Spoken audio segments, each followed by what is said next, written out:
So আমি যদি আমার ফিগারটাই না দেখাতে পারি তাহলে তো এটা কেমন না, এত কষ্ট করে লাভ কি? কন্ট্রোল।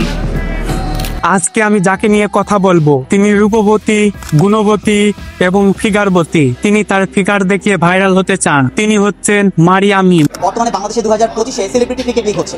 এই সেলিব্রিটি ক্রিকেট লিগে আমরা প্রায় সময় দেখেছি এবং কি ছোট ছোট ক্লিপে দেখেছি যে অশ্লীলতা ছড়িয়ে পড়ছে। হ্যালো ভাই brother, welcome to mister Shahed Sarkar. তো কেমন আছো তোমরা? সো আমি যদি আমার ফিগারটাই না দেখাতে পারি। এই কথা বলার সময় তিনি ছিলেন ক্রিকেট খেলার মাঠে। একটু ভাবুন তো, আপনি যদি খেলতে যান তাহলে আপনার কথা হবে খেলা নিয়ে, কিন্তু উনি বলেছেন সো আমি যদি আমার ফিগারটাই না দেখাতে পারি তাহলে তো এটা কেমন না, এত কষ্ট করে লাভ কি?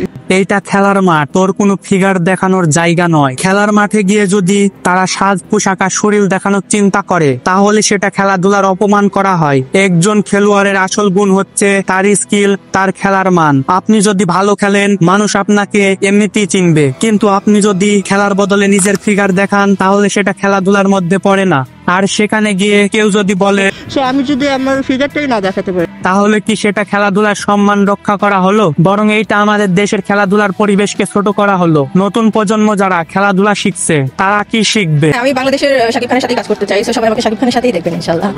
তুই যদি সেলিব্রিটি হতে চাস তাহলে তোর দায়িত্ব আরো বেশি। তুই যখন ক্যামেরার সামনে কথা বলিস তখন অনেক মানুষ তোকে দেখে, অনেকে তা অনুসরণ করে। তুই যদি এই সব মন্তব্য করিস তাহলে সেইটা সমাজে ভুল বার্তা দেওয়া হয়। তোর এই ভিডিও দেখে নতুন প্রজন্মকে ভুল পথে নিয়ে যেতে পারে। খেলাধুলা দিয়েও জনপ্রিয় হওয়া যায়। তুই যদি খেলার মাঠে ভালো খেলিস তাহলে সবাই তোকে নিয়ে ভালো কথা বলবে, কিন্তু তুই তো ভাইরাল হতে চাস। তুই একজন মেয়ে হয়ে বলছিস ফিগার না দেখালে চলবে না, তখন অনেক মেয়ে মনে করবে ভাইরাল হতে হলে শরীর দেখাতে হয়। কিন্তু আমাদের সমাজে এইটা তো আমরা চাই না।